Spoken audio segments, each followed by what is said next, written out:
Hello, everyone. My name is Julie Shields Rutina, and I am the Senior Director of College Planning, Education, and Training at MEFA. Let's talk about college admissions. First, I'll give you a little information about MEFA. MEFA is a state authority created by the Commonwealth of Massachusetts, and we have been around since 1982 with our mission to help families plan, save, and pay for college. Today, we're going to talk about current trends in college admissions, your college list, how a student would go about building a college list. We'll talk about campus visits, the application process, and we'll touch upon financial aid. And throughout, you'll notice we'll tell you about free resources that are available to you. One note I'll make is that MEFA has many webinars and so much information about financial aid. So, what we'll touch upon today will be a small fraction.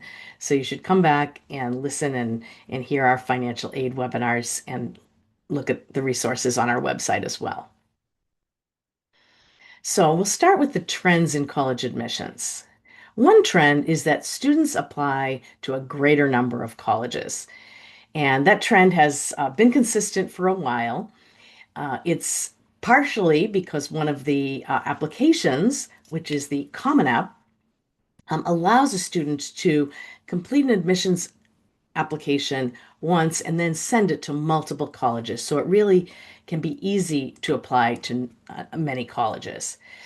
And also, students know that college admissions can be competitive, and many schools are selective because of the number of students they can admit and the quality of applications they receive.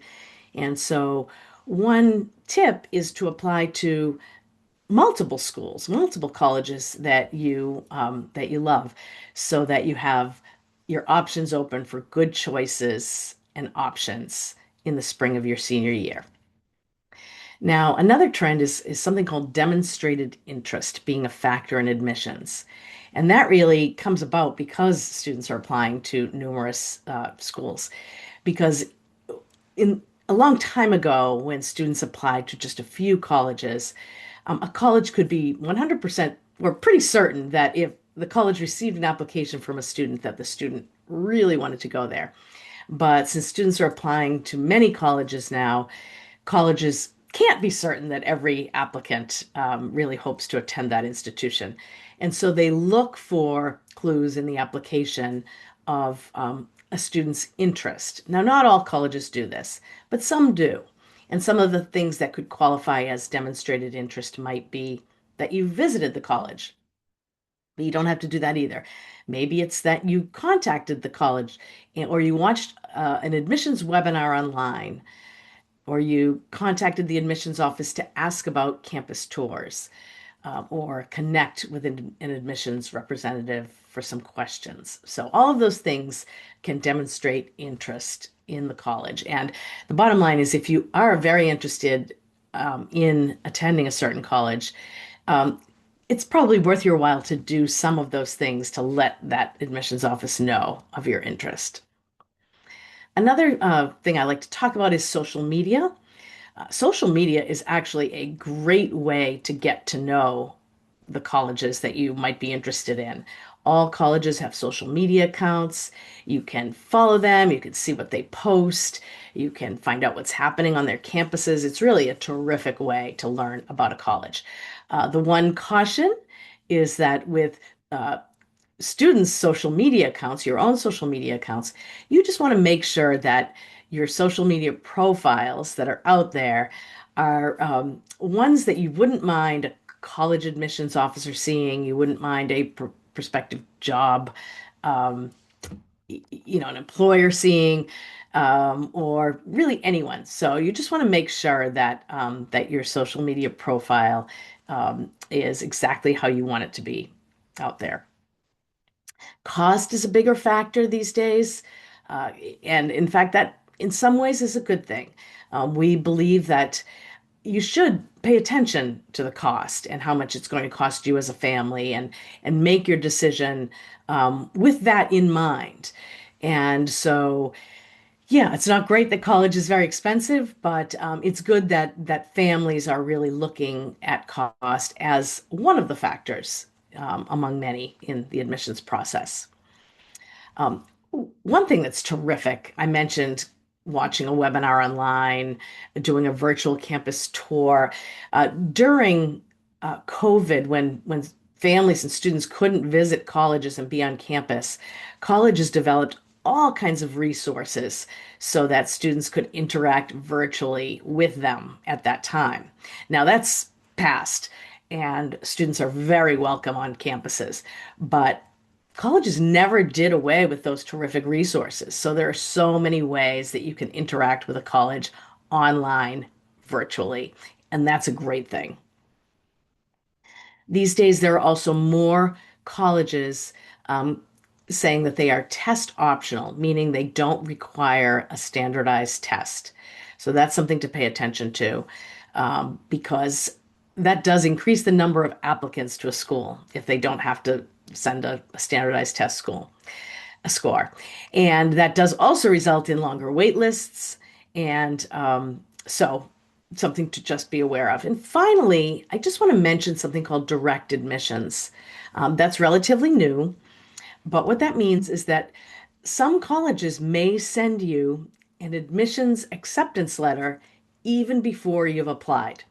And that's because maybe they received your information um, on a test that you took from taking the SAT or the ACT, or they received your information from the Common App, which we'll talk about, which is one of the application portals.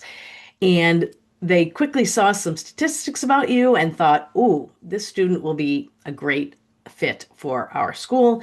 So they send you an admissions acceptance, and it usually will say, "We'd love to have you.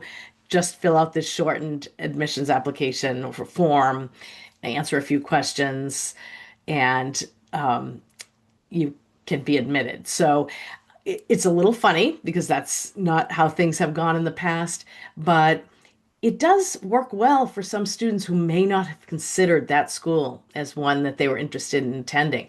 It will then help them take a second look at that, complete the form, and maybe be admitted there. So there are some real benefits to students for that, but that might be confusing if it happens to you. So I like to share. Another important note about the admissions process is stay organized. There are a lot of little pieces that you need to keep track of. We have something called the College Application Manager on our website. Feel free to download that and keep track of the colleges you're interested in. What is their admissions deadline? Do they require a standardized test? What about financial aid? What forms are required for that? What's the deadline for that? So you can do that, or you can just create your own spreadsheet, put a big whiteboard in your kitchen, something on your phone, whatever you do. It's good to stay organized with the process. And so then the first step, how do you even start? Um, well, you can do some of that right from home on your computer and just start researching colleges. And one way to do that is to use one of these tools, College Navigator, College Scorecard. Those are both federal websites. And the way these work is you would go into one of these and you would put some information about yourself and what you're looking for. I'm looking for a Massachusetts college. I'm looking for nursing programs, um, things like that. And then it will give you a list of potential colleges that you can research more thoroughly. And these websites have lots of detailed information. They, show you where they're located. Is it in the city? Is it in a more rural area? They give you the size. And then they get into some real details, such as what's the average annual cost for a student? What's the median earnings of a graduate? Things like that. What's the graduation rate? So those are fun tools to play around with. Also, Big Future from the College Board, similar college search tool. You go in and you put some information about yourself, and it will give you a list of colleges. And MEFA has our own college search tool within MEFA Pathway, and that is a free college planning portal that has a lot and also has a college search tool. It's free. You can go in, create an account, and you can use that. works very similarly to what I described. And so, what factors should you consider when you're thinking about a college? Well, some of the things you won't even know until you really dive into the search a little bit more, but some students might know. So maybe institution size and location. Um, does a student know if you want to be in a city? Do you know if you want to stay in Massachusetts? Do you know if you want to stay in New England? Do you want to go to California? And would you like to go to a very large school or a smaller school? So you can get thinking about things like that. And that's one of those things that I think after visiting a few schools, you'll have a better sense. And let's say you want to go to California, you might still want to visit some colleges closer to home and get a sense of some of those things. Academic fit is really important. You probably want to be with students who are like you academically. There are some students who really want to study all the time because they love that and they want to make sure they're the top of their class, always get A's, continually are learning, and might even, study on Saturdays at the library. And there are other students who, while they want to try hard, work hard, be good students, they maybe don't want to be doing that all weekend long. And maybe they really hope to, um, you know, go to a big football game on the weekend, or they like to go out hiking, or they have another activity that they really like to spend time doing. And they'd like to do it all week long. And really balance those academics and activities. And so it's good to pay attention to that when you're learning about a college. Um, you know, what, how do students behave? And you'll find a mix, but you just want to make sure that you'll find students who are like you. If you know the major you want to study, then you definitely want to make sure that your college has that intended major. And you probably from high school know a little bit about your learning style. Do you enjoy classes where there's a discussion in every class, and the class is always broken up into small groups, and there's a lot of discussion during the class? Or do you prefer classes where you can sit, listen, take it all in, and then study later? You'll get a sense of that, and you'll, for that reason, have a sense of how you might like your classes to be in college. Will you enjoy large lecture halls, which some very large institutions have a lot of those, especially in the early years? Or do you really like smaller classes? And then campus culture, activities, those are things that you can best assess from being there on the campus. Does the college have sort of a religious side to it? Is it? I mentioned the big football games on Saturdays in the fall. Is a college one of those where the entire campus sort of comes out, and that's what the weekend is all about? Um, or again, do you love being in musical productions, and you love to sing, and is there a lot of that type of activity on campus? So you'll find out some of that, the activities and the campus culture, by number one, visiting the college, but number two, by just connecting with the college, asking questions of current students, to learn as much as possible. Most colleges have study abroad programs, career and internship services. But if those are really important to you, you want to study abroad, delve a little deeper into those as well to find out what your options will be. And then, of course, affordability. You really should consider that. So take the time to learn a little bit about the cost, the financial aid available, and what type of financial aid and what that might really mean for you and what you would be paying as a family. And there are ways to do that. I've mentioned visits a few times. You can go visit a college campus, walk on a college campus any day, and that can be really fun just to sort of see what it's like. Is it pretty? Are students walking around, together? What's happening there? You can go to a sporting event or theatrical production.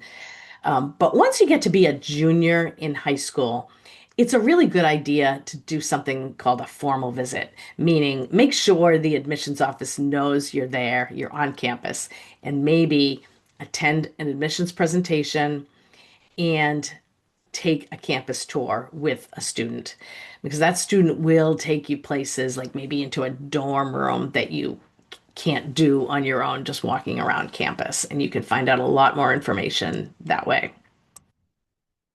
And another way you can get to know colleges that's really great is college fairs. And here, NACAC, and NEACAC, two organizations, NACAC and NEACAC, that have a lot of college fairs. So you can go to those websites and see if there's one near you.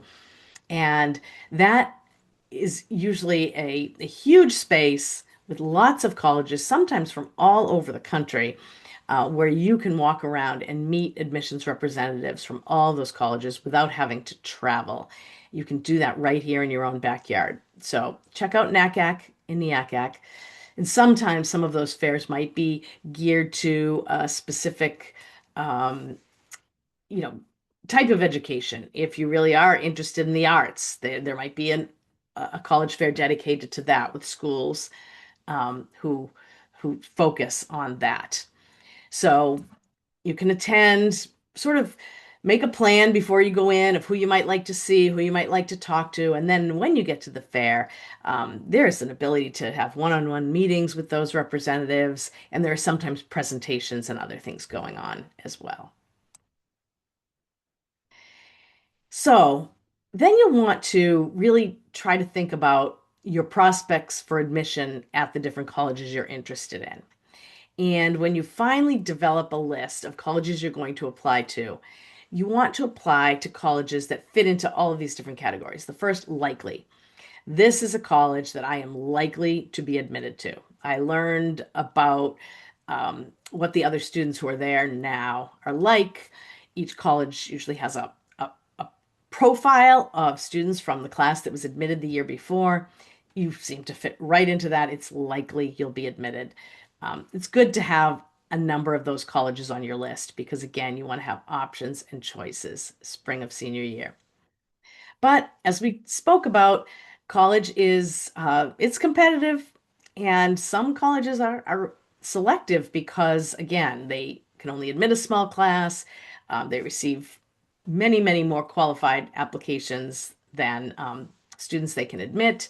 So some colleges fall into that possible, where yes, you seem to have a similar profile to the students who do attend that college, but it's either small or very selective. And for that reason, it's only a possible that you'll get admitted.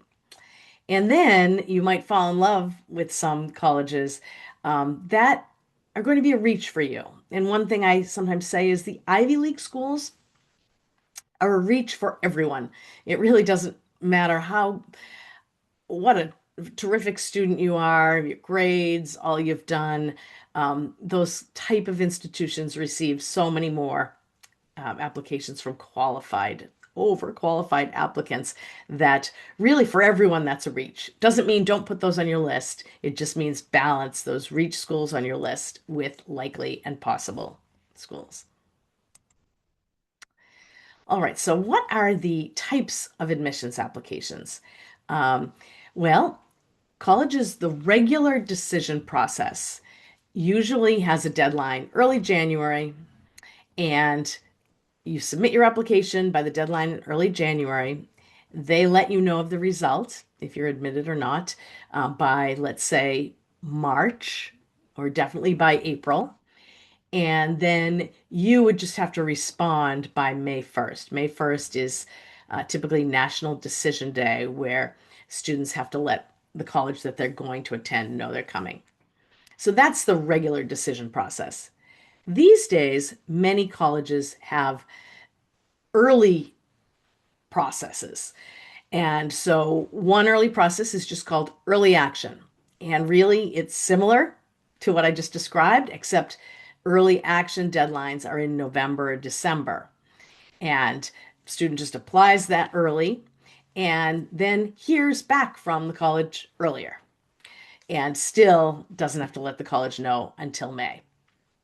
And sometimes, though, colleges, if that deadline is in November, sometimes colleges will let students know before that winter break. And that can be nice for a student to just sort of at least submit one or two early applications and have a sense that, okay, I'm admitted. And whatever else happens, I know I have a couple of colleges that I like that I can attend. So that can be nice. And then there's something called early decision, and that's different.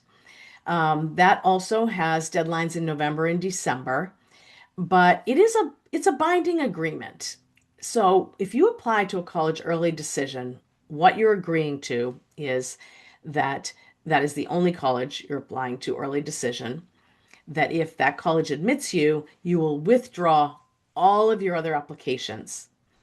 And so if you love a college way beyond any other colleges, and you're sure you can pay for it, and you're even sure that you're okay paying for it, even though some of those other colleges that you had to withdraw your applications might have given you more financial aid, then early decision can be a good option for you because on the positive side, early decision and making that binding agreement with a college does demonstrate interest, and we talked about how that can be helpful.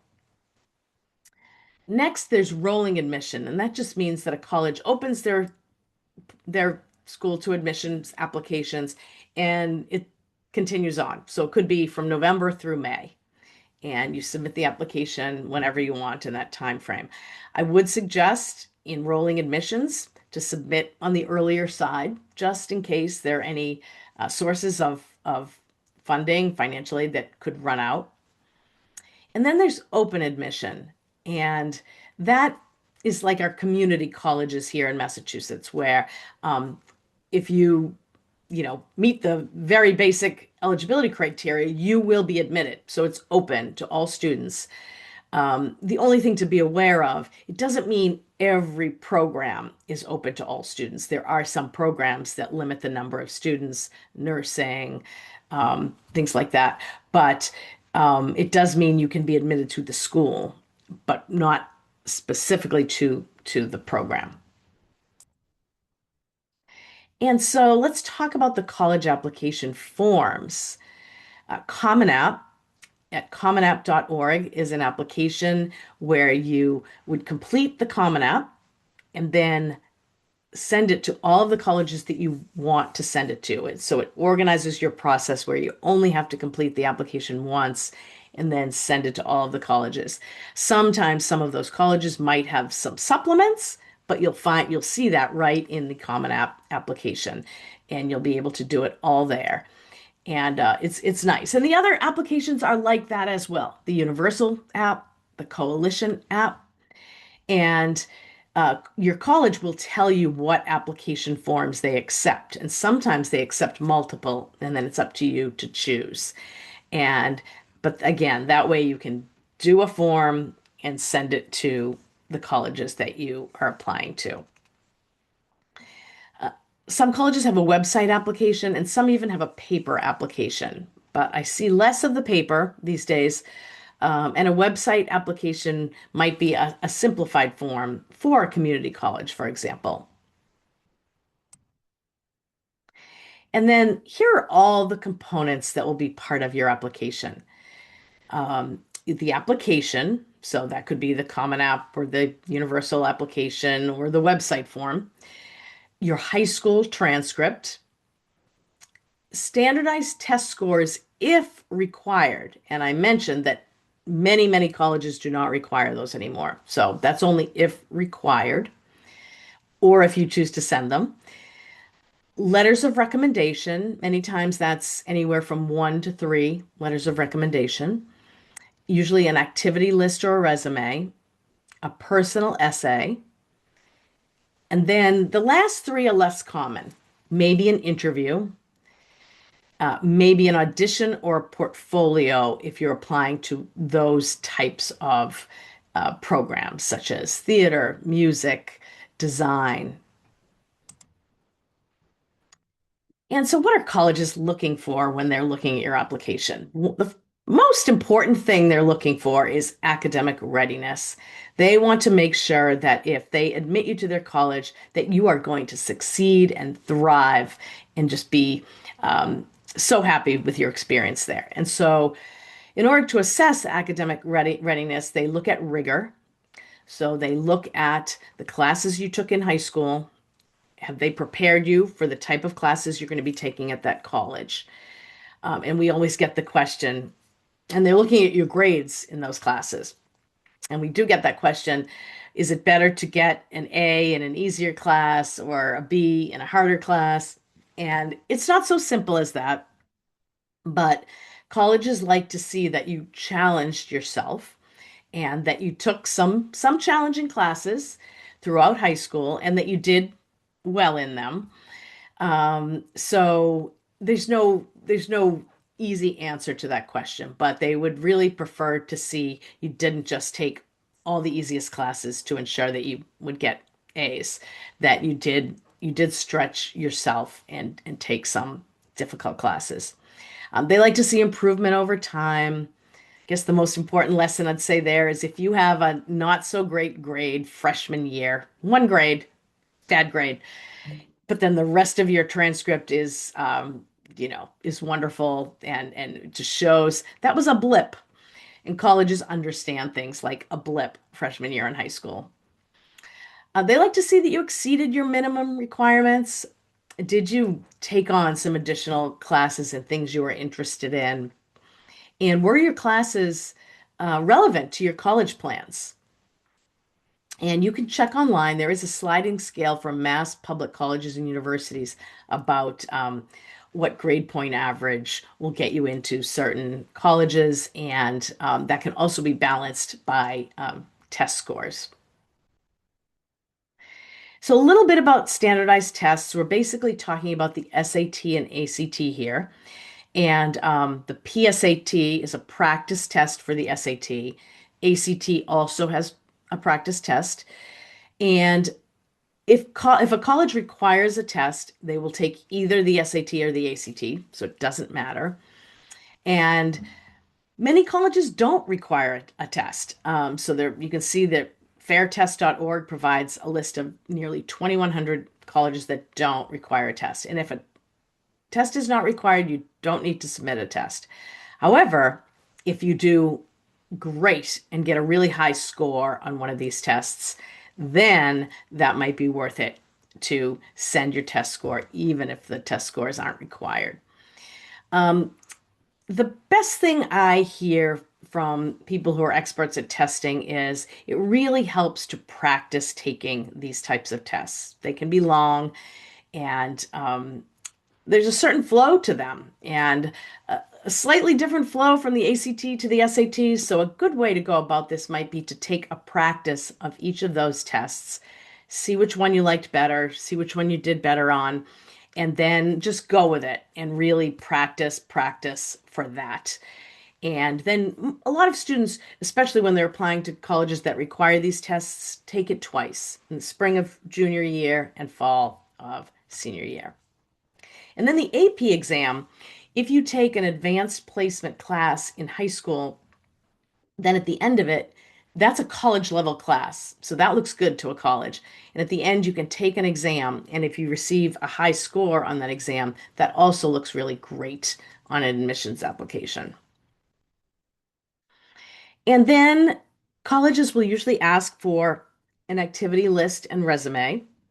And what's important here is to see how you spent your time outside of school. What other things have you done?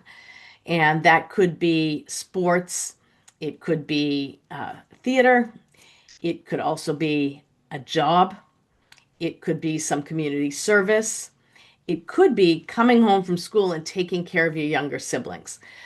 So all of those things are great to report and talk about because they all show that you've built skills and leadership.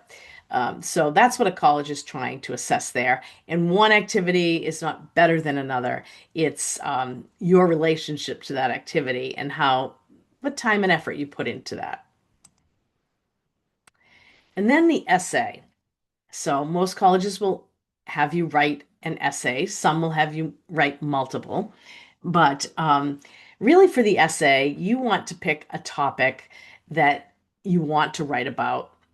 And you want to be able to share a little bit about yourself in that written essay because the colleges have your grades, they have your test scores, they maybe have a recommendation from a teacher, but this allows you to share something that maybe they can't see anywhere else in your application. So you want it to be meaningful and personal, and you want to start writing early because if you start writing on a couple of topics early, then you just have time. You can put it down, pick it up again, and write a little more. Give yourself time so you're not doing it last minute.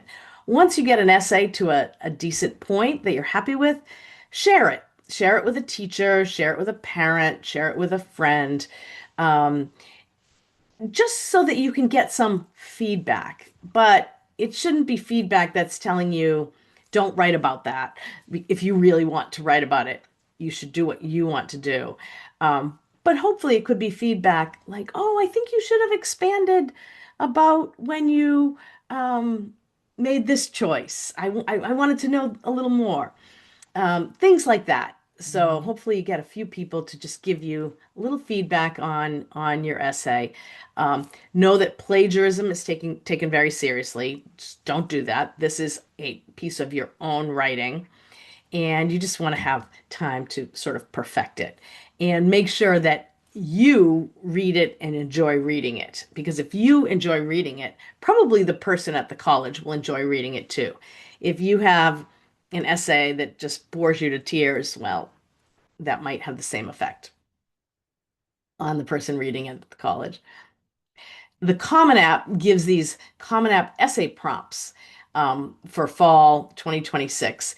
And as you can see here, I'll just read one or two. Reflect on a time when you questioned or challenged a belief or idea. What prompted your thinking? What was the outcome? So these are, you can write about anything. These are just prompts to get you thinking about something to write about. Discuss an accomplishment, event, or realization that sparked a period of personal growth and a new understanding of yourself or others. And then let's talk about letters of recommendation. So the guidelines are usually that you should have a teacher from your junior year in one of your five core subjects. That would be English, math, science, history, foreign language. But even more important than that is you want to ask people who know you well to write that recommendation because that's really important. Someone who can add some perspective on who you are as a person, what you brought to class or a job or the field. And that's why I say that. People always ask, can I have a coach write? Can I have my the teacher who led the project of community service project that I was a part of? If that person knows you well and can share about who you are and your work, then that can be okay too. So keep a mix of those. What's the most appropriate for that in mind? Um, and if a college asks for two recommendations, don't send in four because what they might do is they might read two and it might not be the top two that you wanted them to read. So follow the directions on how many recommendations they want you to send. And then make sure you give the person who's going to write the letter for you some information. I'm applying here. I think I'm going to study this in college, or I'm interested in this. And then always say thank you. But know that the people writing those recommendations sometimes have a lot of student recommendations to write. So anything you can do to help them is good. And then interviews, as I mentioned, are not so common, but they do exist. So first thing, find out, does the college that you are applying to require an interview or allow an interview is another thing.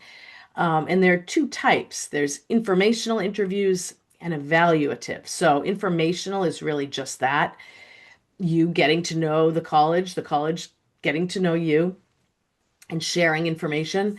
Evaluative means it is directly a part of the admissions process where that evaluator is going to give you a score. That's going to be part of your admissions application. So just good to know either one. But it's nice, even if it's just optional, it's nice to go on an interview as far as getting a lot of information and being able to share about yourself.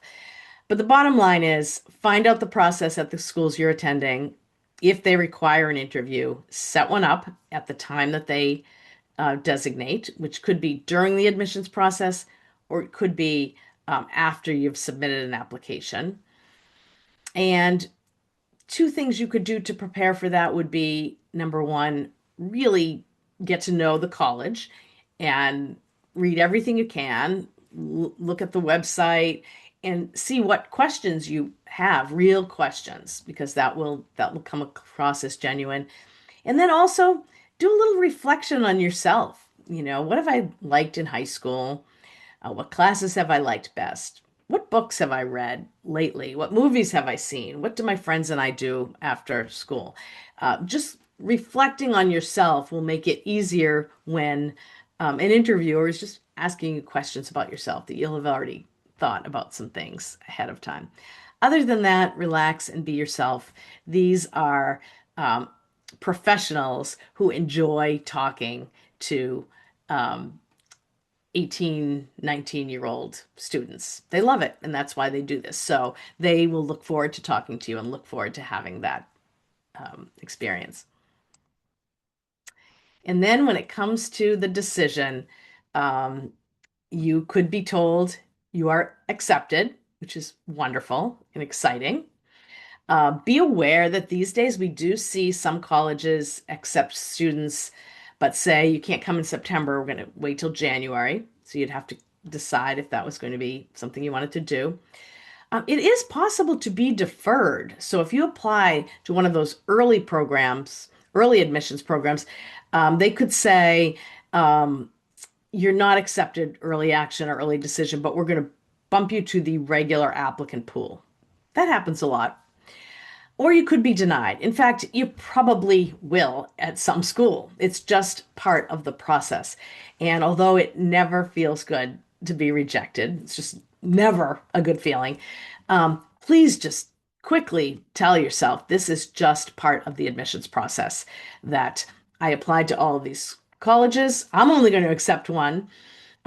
They are admitting students, and for whatever reason, you may not make the cut at a certain college in a certain year just because of the applicant pool they have, the priorities they have. So you may get some denials and just prepare yourself for that. Or you could be waitlisted, where they say you're not accepted, but you're on the wait list. And that's tricky because you may be disappointed. You may still really want to go to that college. And if that's the case, you should let them know that. You should say, thank you. I do want to accept my place on the wait list. And in fact, as weeks go by, you probably want to keep telling them that you still want to keep your place on the wait list. Maybe you win an award at graduation. You want to send that to them and say, I just wanted you to be aware of that. I want to keep my place on the wait list. But at the same time, you have to make a mind shift because by May 1st, you have to accept at a college that has accepted you. And in fact, if you later come off the wait list, you probably lose your deposit where you accepted, but you have to do that. And wait lists can be long. So it's not possible for colleges to say you're third on the wait list, and they don't accept in order either. So it's tricky to be on the wait list, but it just tells you you are totally qualified for that college, but you just didn't make it into the admissions spots first thing. So then I'm just going to mention college affordability, but I'm also going to encourage you to go and listen to some other videos and other webinars on MEFA's website about financial aid. But some things you can be aware of for the admissions process. Find out at colleges what is their cost of attendance? How much is their tuition and fees? How much is it to live on campus? What other expenses might there be? And then you want to find out about their financial aid program. What financial aid applications are required and when is the deadline for financial aid? that can differ from school to school. You want to find out, is the financial aid from this college based on need, which would be determined by your financial aid applications, or merit? Would it be determined by other things, academics, sports, other things? One other thing you can do is start looking for outside private scholarships now. So just look to your town, look to your high school, look to your parents' employers. Are there college scholarships out there that you can apply to? And you just might want to start keeping a list of those. And net price calculators are on all college websites. And this is a tool that you could just play around with to get a sense of what it really might cost you as a student, as a family, to attend a specific college. So you would just type net price calculator into the search bar, and then it will ask you questions about your finances and maybe your academics. I'll tell you what that means. And you put all of that in there, and then it would spit out an estimate of the type of financial aid you could receive if you attended that college. And that can just be helpful to prepare you, to get you ready, to see a comparison among different institutions. So, for example, if they're asking you questions about your grades or test scores, that probably means they have some merit aid that they award to students. If it's all financial questions, that might mean it's mostly need-based. And the main forms that I want to put in your mind right now are the FAFSA, Free Application for Federal Student Aid, and you apply for that online, and it opens up fall of your senior year on October 1st. So, um, October 1st, 2026, the FAFSA will open for students who are hoping to be enroll in college fall of 2027. And it will ask about your 2025 income. And you'll be bringing that in with your tax returns. All colleges require that. Some colleges also require this additional form called the CSS profile of the College Board. That about 200 colleges and scholarship agencies require that form. If a college you're applying to requires it, then you'll have to do that form as well. And that also is available by October 1st, the fall of your senior year. Some colleges may have a one-pager financial aid application on their website.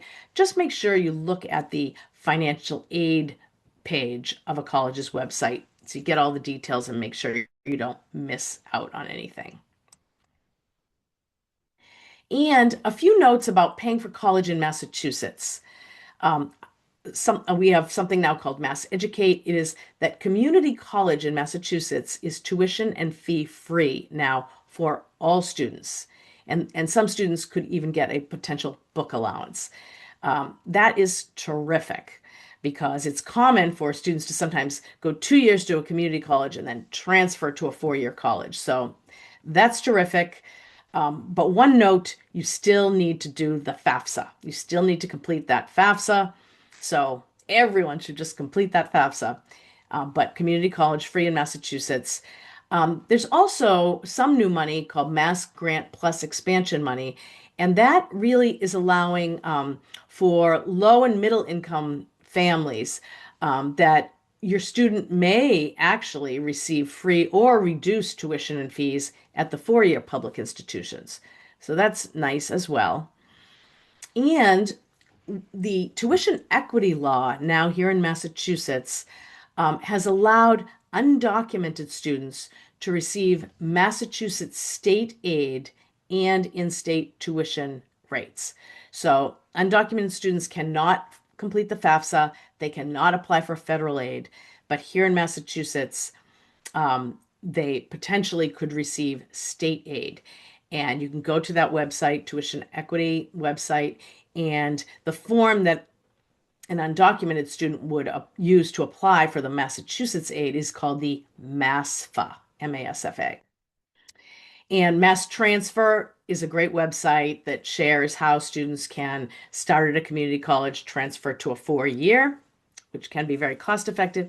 And Tuition Break is a program that allows students to attend public universities in neighboring states, and for certain programs, potentially pay Massachusetts in-state tuition, even though they're going out of state.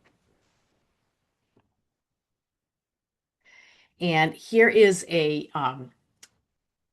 sort of a list of things you'll be doing from junior year to senior year. So I'll just go through that.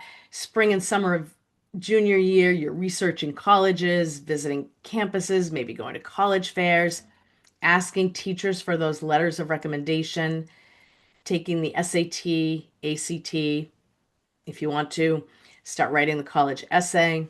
And fall of senior year, then you might retake the SAT, ACT, secure those letters of recommendations from your teachers, finalize your essay.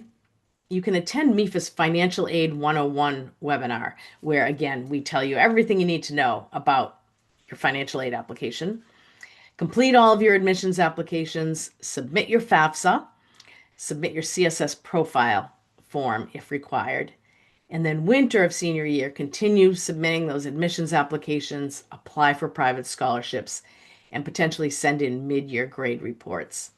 Spring of senior year, hopefully you start receiving those admissions and financial aid offers. And MEFA has some great programs.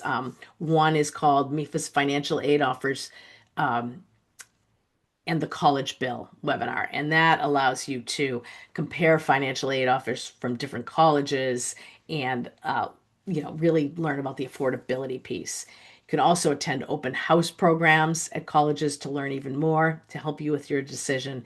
And then you will probably choose your college by May 1st. I mentioned early on that MEFA has a college planning tool, and it's actually for students in grades 6 through 12, but you can create a free account and go into mefapathway.org, and it allows you, let's say you're not sure what you want to do for college or the fields you're interested in. You can take skills and interest assessments. You can research careers, research colleges. There's some financial aid and scholarship information in there, and it just allows you to keep track in, let me say, a kind of a fun way because it's very interactive and engaging. So stay with us. Um, Please continue to look at all of the resources on our website and attend our webinars and begin researching your colleges and start creating that college list. Here are all our social media handles. Stay in touch with us in whatever way works best for you. And you can always call us with your questions, and you can email us with your questions, and we're happy to help you. Thank you so much.